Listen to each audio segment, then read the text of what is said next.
Good morning, everybody, and welcome to Career Live, a weekly summary of our group coaching, an update on our newsletter posting, and some later technology and other events.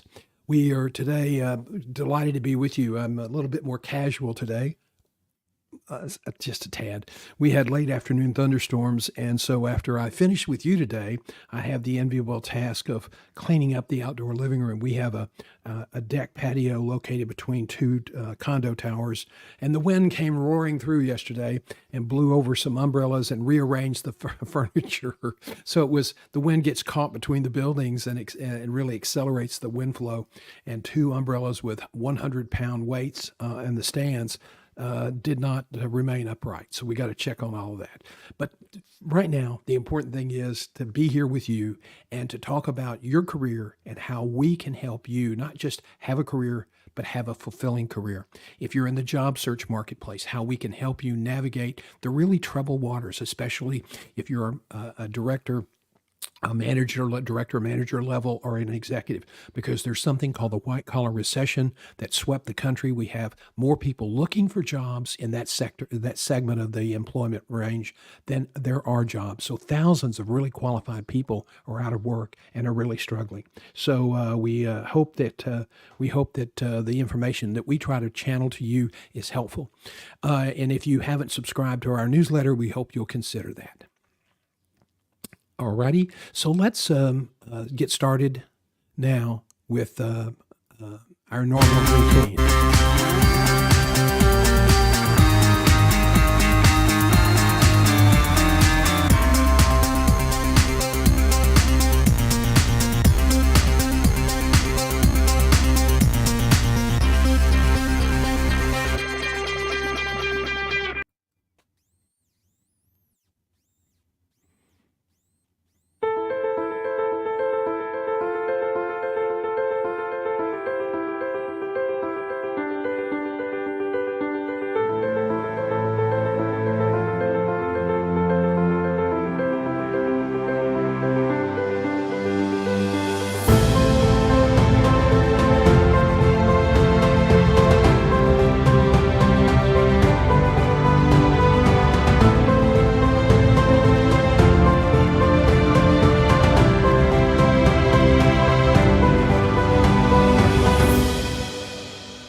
So we've had a really good week this week. We had a couple of great coaching sessions. So let's get started and review those, and we'll talk about some other things as we move through the day. If you have questions, just drop them in the comment box, and I'll try to respond. I'm a one-man show here today, so I have to watch both sides of the fence. So but if you have questions, if I miss them, I will email you. So. This week on Lunch and Learn, we really talked about ageism. Now, ageism is an ongoing problem. It really, and what that definition of ageism is discrimination against someone because of age. The federal law defines the range for ageism from 40 years old to beyond. And it is the most common form of discrimination in the workplace. But it is also kind of a false protection if you think, well, there's federal law that will protect me from being discriminated against. This company can't do that. Well, that law is kind of very difficult to enforce, and it's kind of a false security. So don't depend on it. Don't give companies a reason to eliminate you from the job search. So that's what we talked about on Tuesday, and let's quickly kind of move through that. It's a and the really challenging thing now is that we have now what is called white collar recession. This is something that's been building slowly over the years as companies begin to do job scope extension. In other words, giving existing executives more responsibility. Just to give you an example, in healthcare, you used to have one CEO. If you were in a health system run by a big not-for-profit or big corporation, you had one CEO per hospital, even if they were maybe 5 miles apart. Now you may have one CEO running 3 or 4 hospitals with chief administrative officers at each location. So because of that extension, and it's not just that one area, it's across multiple business sectors. So because of that, we have fewer executive opportunities, fewer management opportunities, and we have a lot of people looking. The pandemic came along and exacerbated that. Now, the pandemic really helped us kind of relook at how we do business, and one of the downsides is that executives said, hey, we may not need all those executives and managers to have the same output and success we had pre-pandemic, and so a lot of those executive and manager furloughs became layoffs. And so that accelerated the reduction in the number of jobs. And it's pretty widespread, and there are thousands and thousands of people involved. And if you talk to applicants at the management executive level in job search, you're going to hear a similar story. I was one of 200 or 300 or 400 people they were considering. I got down to 5, and the top 5 candidates were, really, really, pretty stout. This has driven the place time from 3 to 6 months when I was doing executive search for 27 years through 2016, from 3 to 6 months to 8 to 14 months. Now, the average severance is 6 months for an executive, 90 days for managers. So you're going to have a big gap. You have a big financial gap. The solution is simple. The solution to this, if you're a candidate, the solution is simple, but it's not easy. And as an older executive, you cannot afford to let your baggage distract from your overall brand. Don't give that recruiter or that hiring manager a reason not to take you seriously. And if you show up and you haven't taken care of yourself, and your necktie is loose or scant, or you have maybe food stains on a tie that you didn't notice, or your shoes aren't shined, or your fingernails aren't properly maintained, that all of those things might not matter if they were looking at somebody who's 40, but someone who's 58. You've just given them reason to not advance you in the search. So you have to be very careful. Older executives, they can succeed. And I've helped several people go through the process. But let me tell you something. The only way you will succeed competing with hundreds of other people, mostly younger than you, is that you have an laser attention to detail, that you are willing to work harder than everyone else, and then you're going to have to use all the tools that are available. People say, well, I'm just not comfortable doing that. My response is, get over it. If you want to work again, you have to get over it. There's a category of people that I call the reluctantly retired, and that's people who didn't have a network, who did not want to do all the things they really needed to do. And when it became a balancing act between, do I want to make all these cold calls and networking calls and try to build my network, or do I have plenty of money, I can just retire now? So amazingly, some people say, I don't want to do that. I'll just retire now and find something else to do. And a lot of people find that the depression in the job search, they also have depression in retirement. Why? Because they're for so much of their life, their work life, what they did, what they accomplished defined who they are. And now without that work, they really are struggling. Keep in mind, 75% of your waking hours is spent at work. So that's something to consider. When you are looking, you have to be flexible geographically, particularly if you're an older applicant, because you have to be able to cast a wider net. Now, if you don't want to do that, then you have to understand that there's a calculation in terms of your career and your finances that you're going to have to make, because you're probably going to end up with a lesser job, making lesser money to live in a certain place. So you really have to figure that out. A lot of people at this point are either empty nesters or will be empty nesters shortly, and you have more flexibility. So you have to sit down with your spouse or your partner and say, how important is this to our retirement? How important is this to our way of life now? And then act accordingly. But if you go into the job market as an older American executive or managers and just do it kind of half-assed, then you can expect to really struggle. You can expect to have a frustrating job search with a lot of rejection, and you can expect that there's a possibility that you may end up after spending 12, 14, 18 months and not have anything to show for your effort. So if you're going to want to extend your career, or if you're 52, 53, 54, 55, somewhere in that range, and you want to continue working, then you have to understand these are the new rules for older applicants. One person the other day gave me the perfect opportunity to use one of my favorite lines. He said, John, this is just really not fair. And I said, Rod, if you want fair, come to Dallas in October because it's called the State Fair. Coaching summary. So, don't be afraid to use your special weapon. What do you have that a lot of younger workers don't have? Diverse experience, a lot of experience with a lot of accomplishment. Hopefully you've kept a record of those through your life. If you're a younger worker listening in today, keep a journal so that you can have this recall of your accomplishments, the before and after comparisons when you've launched initiatives to improve cash flow, to improve throughput, to improve employee engagement or customer satisfaction. Keep those numbers. Make journals. Recall how you went about doing it because your brain won't recall all that. Then you have to understand that self-promotion is okay if properly done. Now, we're not talking about chest-beating self-promotion. We're talking about self-promotion using compelling narratives. This is okay. We teach people how to do that. Okay, so you learn how to use compelling stories to really position yourself ahead of some of those younger workers who tend to come in and just answer questions.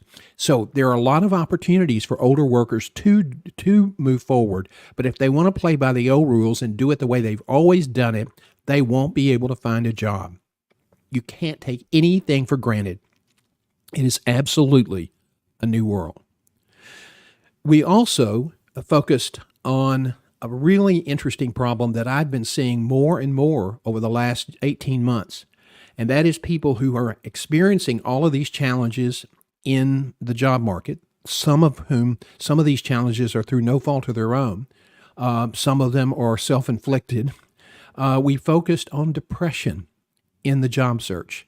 And here is a promotion or one of the pieces that we use to talk about this office hours live coaching session yesterday.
Now, this is absolutely critical in the job search. Having someone to encourage you, someone to cheer you on, and that's part of what we do in our group health. I've encountered several people who've gone through really tough times, really talented people who just got caught in the transition in the job market at the executive level, and their search went on for much longer than they had ever experienced, and it really took a toll.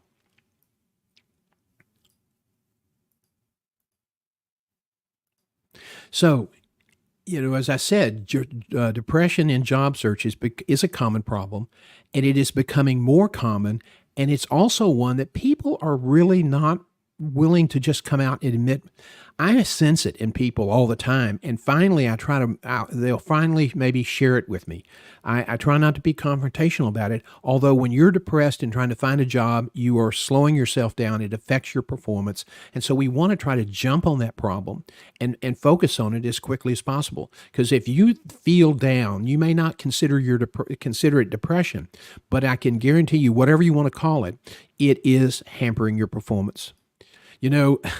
People say, well, what do you do? Well, to be honest, when the bear has you pinned to the wall, your options are limited. When depression has taken over and really beat you to the ground, I have been there. I have been in a situation several times in my career where I was unexpectedly laid off. Once, when I was working for the aircraft company and had been extraordinarily successful at selling helicopters to hospitals for those in very life-saving helicopter ambulance programs. And I was a new dad with a new mortgage, and I got laid off because the company, there was a attempted leverage buyout. My side of the team lost, and we were all taken to the parking lot, and as they say in business, shot. And it was very sudden, and it caught me off guard, and I was low in cash at that point because of the baby and the hospital bills and the mortgage and the move-in.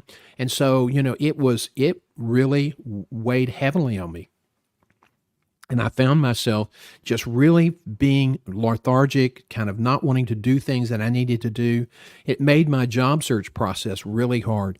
It happened to me later in life. And, when you feel like at some point you've got enough momentum going, you shouldn't have these disruptions, and they shouldn't affect you like they do. But that's a fact of life. And so you need to be aware of this happening. There's some steps you can take even after you find yourself depressed. There's some things you can do, seeing a counselor. We're going to talk about that in just a minute. But the best advice I can give you is don't let it happen to you, not by preparing to be job search ready.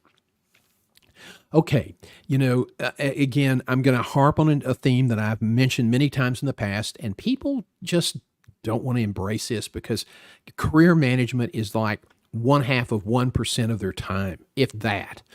But career management is not just looking for a job, it's all encompassing.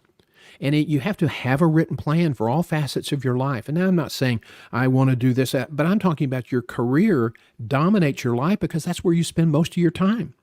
And if you can't find a job in the community where you live and you get a job offer someplace else, you have to move. Your family has to move. You have to move. It's a disruptive game. So the best tip I can give you here, and I'm not copping out. I'm not qualified as a psychologist, although that was my minor in college. I would not want to even get close to try to give you advice there. But the best tip I can as a career coach is to plan your career and build your career, your brand, and your job search readiness and your professional network to help offset some of the current changes in the market, some of which are going to become more profound and more challenging in the future. So it's important for you not to say, oh, I can do this really quick and get ready up to speed. No, you can't. That's like, I always laughed. I thought one of former President Trump's funny lines is that he told one of his aides that they could plan the transition a couple of hours after the victory party, which showed an incredible lack of knowledge of what a transition looks like. Well, let me tell you something. People who say I can get up to speed in a hurry have no idea how the job market's changed, how complex it is. Unless, of course, they've been a serial offender and they've been in the job market 2 or 3 times in the last 2 or 3 years. But that's a whole nother issue. So you need to be job search ready. Why? Because it can take you 2 to 3 months to get everything organized so that you're a more effective job searcher. If you just start doing scattergun work, it'll only extend your search. Rarely people get jobs when they just immediately, I get laid off one day and start applying for jobs the next. Okay? When depression intrudes, your options really become more limited. You don't want to get isolated. You want to still socialize. And people say, well, I don't have much money. I want to conserve. Look, if you have some friends, meet at Starbucks, just get a cup of ice water and sit and talk. Having the interaction, listening to people, maybe if it's one-on-one and somebody you trust, you can ask for their advice. But it's important for you to have that social interaction. Don't remain hunkered down in your home job search office and get more isolated. That only exacerbates the problem. Okay, the other thing you need to do is don't prolong your search because you're making mistakes. You're not acknowledging the change that's occurred, or you think you are adapting, but you're missing big points. For example, I've had several clients that said, "Well, I don't understand why they didn't call me. I sent a customized resume to them, and I didn't even hear anything. So I said, send me the job search, send me the customized resume you used." And repeatedly, time after time, not just one candidate, multiple candidates, they would send me a resume, and it had virtually none of the keywords and phrases from the job summary. That's what customization means. You got to use it. That's why it takes 45 minutes to an hour or an hour and a half to, update your resume to submit to a specific job, because the algorithms for a lot of these now search applicant tracking systems are looking for those keywords. They're looking for key facts, and you have to be able to push that back into your resume, not just in the job summary. That's called a keyword dump, and it doesn't get you any points. You've got to take the time. And so people sometimes think they're doing all the right things, and they're not. So be self-aware, avoid mistakes, but get help if you're not certain. And I said not sure. I'm talking about absolute certainty. All these mistakes, you lose a week. You lose a day, you lose a week, you lose a month. And in a job search market that can be 8 to 14 months, you can't afford that. Now, there are plenty of low-cost free resources available, and you need to really look for those, even if you say, well, no, I can do this myself. Don't let your ego make your job search more uncomfortable, okay? Find a source of encouragement. That is so important. I know people who come in and you say, what do you need to be successful? And they will talk about all the environment, a collaborative team. And at the end, they said, really what I want is to work in a team where we encourage each other, where we enjoy each other, we celebrate our victories, and we really talk to one another and urge each other on. A cheerleader has such a, high school or college rah, rah, rah, or if you're professional sports, it's dancing. But in the workforce and in the job search, an encouragement, a cheerleader can really help you keep your stinger out of the dirt, can help you from getting depressed or mitigate the depression. So find somebody who cares about you, who understands what you're going through, a coach or a close friend who has experience, and really find somebody that that really feels the need to empower you. That is so important. That's something we really focus on in our practice, is reminding people of their strengths, reminding people what they can do to really wow people, reminding people that they have such power in their stories. And of course, we help you get to that point. You can now get access to some of our stuff for $49 a month. And there's no contract. So check it out at johngself.com. So now let's talk about our last week's activities. On Monday, we talked about pay disparity for women and the importance of posting on LinkedIn. That was in our Monday Guiding Your Career report. That's on John G. Self Substack. Tuesday, we had talked about a slow-moving, job-killing train wreck. And what that is about is that for the last 40 or 50 years, politicians and policy experts have known that Medicare and Social Security would eventually run out of money. The drop-dead dates now are 2035 and 2036. What does that mean? Well, in 2035, when Social Security hits the wall, the Social Security payments will only be about 80 to 83% of what had been paid previously. That can be a big jolt to the economy, which means a big jolt to employment. So you got to keep an eye on that. The following year, the Medicare plan also runs into the brick wall, and they will be scaling back payments on benefits. So instead of paying 100% of the normally allowed and approved charges, they may pay 60, 70, or 80%. That will have a devastating impact on hospitals and health cares. And that's been one of the strengths of the U.S. economy over the last several years.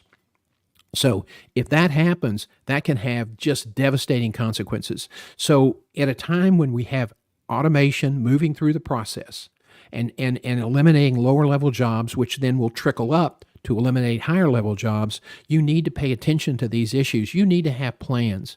If you think you're in a job that is really vulnerable, then you need to start planning now, in financially planning and career planning. And, there's a lot of things you can do. Guy Vaynerchuk is somebody that I encourage you to kind of listen to. He's profane, he's enthusiastic, but he also has some incredible insights about, you want to learn how to do something? Can you make any money at it? Why do you think that? A lot of people say they want passive income. He talks about there's two kinds of passive income, the stock market and real estate. Everything else is just BS. So you might want to check him out if you're thinking about starting a side hustle. Okay. Wednesday, we talked about Medicare fraudsters. And there's a Wall Street Journal report that says that insurance companies got paid $50 billion for treating patients that doctors hadn't really diagnosed. In one case, United Healthcare's home nurse who worked her way into this patient's house by promising a gift card and it wouldn't cost them anything, diagnosed the woman with diabetic cataracts. That is a thing, but it's also very rare. But it pays United Healthcare about $2,700 a year, more than they were getting. The problem with that is this woman not only didn't have diabetic cataracts, she didn't even have diabetes. So there are all of these scams. Sometimes they're honest mistakes, but most of the time in healthcare, even with the big companies, it's aggressive coding. It's looking for ways to take advantage of the complex Medicare reimbursement regulations. Here's the downside, and here's why I'm harping on this. When you have a program that's already has a drop dead date for exhausting or hitting the insolvency point in 2036, and you have people that are ripping it off to the tune of $50 billion a year or more, not necessarily a year, but $50 billion on an accrued basis. That's money that could go into paying salaries, taking care of legitimate patients. So these scams, these aggressive billing processes and what they call upgrading coding, that will ultimately affect employment. So that's why I rail about this. Finally, today in the Substack Guiding Your Career report, which inadvertently was released last night. So if you didn't see it at 6:30 this morning, that's because Captain Editor here forgot to do the scheduling format before I hit the post button. Normally, but that's the last thing we do, and we had some issues, and I just got out of sequence, and after a long day, I overlooked something. So anyway, it came out last night. It basically talks about an organization, which I will not name, and it's really an amalgamation of several organizations, because several people have mentioned this to me, about how people come to these really key meetings, and a lot of them don't turn on their cameras, even when they're meeting with their boss. I mean, how disrespectful is that? I saw it several times in recruiting where certain people who might not be in favor of either of the two candidates, and this happened in Fort Worth with the fire chief. He didn't like the CEO search that was going because he wanted control of EMS, so he just kept his camera off. A real bozo that was really disrespectful to the process. That was really beneath him. You're basically telegraphing things. But if you're in a meeting, enough of that, he's probably not a bad guy. But he certainly has ulterior motives, as he proved. But I will tell you, if you are in a meeting with your boss, don't show up wearing a stretch T-shirt that looks like you've been, out in the barnyard all day cutting, wood, holes and, shirt sweat stains and food spots. That's disrespectful. If you're a senior exec, even if the meeting is at 3 a.m. local time and your boss is in the U.S. or in the western part of the U.S., at least have some self-respect. Everybody says, well, John, it's just a different time. These people have different values and they just don't see that as important. There are certain values in business that you can't allow to erode. Okay. We saw that once before. I've seen it several times in my career, but the most notable time was during the late 1990s, where suddenly there was this new thing called the internet, and there was something called .com companies, and profits didn't matter. Metrics were the only thing. And you had people absolutely chatting up these companies and boosting their equity value. And then the market, on March 10th, 2000, all the market collapsed because everybody said, hey, this is just smoke and mirrors. These companies aren't producing profits. What justifies that equity valuation? Well, some analyst with some of the investment banks, including Henry Blodgett, who went on to form Business Insider, got in a lot of trouble. Mr. Blodgett can't work on Wall Street anymore because they were putting what they call on the street, putting lipstick on a pig. And, but during that time, because the dot-coms were the new darlings. Everybody started dressing like the dot-com executives. Blue jeans, golf shirts, slacks, sometimes shirt tail out. That even became a big thing with, the shirt manufacturer that produces shirts that now look much neater with your shirt tail out. But that's a carryover from that era. But everybody got very informal, from bankers to funeral directors, for gosh sakes. People looked like they'd come from a country club patio party or a 50-mile jog. It was astounding. I was back in the day. I was under the World Trade Center, coming out of the PATH station from New Jersey to see my daughter, and I was stunned at all the bankers leaving work. And I knew they were bankers and people who made good income, because they had their arms on the escalator side, and you could see their extraordinarily expensive watches. And if you looked at their briefcases, they weren't too shabby either. So, yeah, but they look like bums. And when all of this happened and everybody started looking, well, how did this happen? Bankers said, wait a minute, we're doing serious business here, so we need to act like it and look like it. And so he said that how we dress, how we relate, how we operate builds a culture of stability and maturity. And so immediately banks began mandating any meetings with clients had to have coats and ties, suits and ties. And in the office, you didn't have to wear a tie, but you did, sport coat and slacks were encouraged. There are still organizations that allow golf shirts, and I understand that. I'm old school. And I've changed. I now work in a studio, so my dress is waist up, okay? And so I'm not saying we go back to Brooks Brothers coat and tie with three-piece vest and all that nonsense, particularly in the summer. I think that's okay, but I think there's certain professions that you have to have certain standards of behavior, and you have to have certain levels of respect. And if you allow the field soldiers to tell management what they will and will not accept, there's give and take there. But listen, in a meeting that's really critical, where you're talking about culture change, or you're talking about you're reporting your end of the month numbers and your business is upside down, you better get serious, because if your boss is wearing a sport coat, even if he doesn't have a tie on, but he looks the part, then you need to pay attention to what your boss meant. You are not bulletproof, and let me tell you something. It's dumb people like that usually are shocked when they get laid off. So that was the Guiding Your Career kind of rants this week. You can look at the full text at johngself.com. Now, if you're members of Guiding Your Career, you get this as part of your membership. It's also available for subscription at $7 a month. And if you're in the job market, we try to keep most of our posts during the week related to job growth and things that are happening that could affect your career. This week on Self Perspective, we're going to we recorded this a couple of months ago. An old friend he and I met in Houston when I was a crime writer, and he was the night police reporter for KPRC NBC 2 in Houston. He went on to have a career with the cable network news, and is now in his last hurrah, the last part of his career, he became a play-by-play baseball announcer. And in fact, I didn't realize it because I was traveling and was based more in Dallas than out of my home in Tyler. He was Tyler used to have an independent but minor league team called the Wildcatters, and he was the play-by-play announcer. He was really close with Bill Mercer, who would come with him and help him learn the tricks of the trade. And he's going to talk about his transition from the news to play-by-play announcer and what's going on in baseball today. And he has some interesting insights. His name is Mike Capps, and we hope we'll announce that play date probably toward the end of this weekend.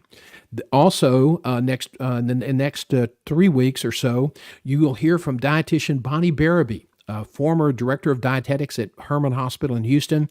She was universally respected in the industry, highly regarded, and she's going to talk about obesity and how that affects the challenge for older executives in a time of ageism and a white-collar recession. How you look, how you present is increasingly important. So as part of your career management, you need to take care of yourself emotionally, physically, and she has some ideas and thoughts on that. And matter of fact, she's going to be doing some work in collaboration with us in our Guiding Your Career Academy. So watch for those two things, and we'll try to promote those adequately so you see them. Mike Capps, former play-by-play baseball announcer, he's still doing it, but not with the AAA Round Rock team. He's now doing some part-time work, and as he begins to spend more time with his family. That's a demanding business, I will tell you that. So I want to thank you for being with us today. We're a little bit after the hour at 8 o'clock.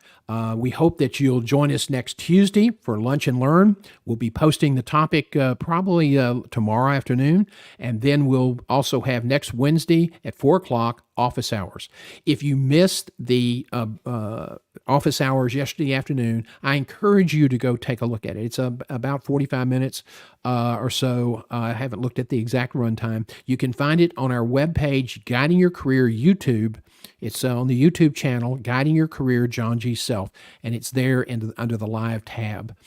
So check that out. I think you'll find it of interest. If you're an older worker and you're struggling with your age and you feel like you're being discriminated against and you feel like you don't have a chance and you're trying to figure out, okay, I'm not going to keep making the same mistake and hoping for a different outcome, check out the Tuesday run. We're going to try to figure out how to make some cuts and do some brief, short versions of those next week. So on just regular posts. So thanks for joining us today. I always appreciate you being here. I hope you have a great weekend, and I will see you all next Tuesday morning at 11:30 a.m.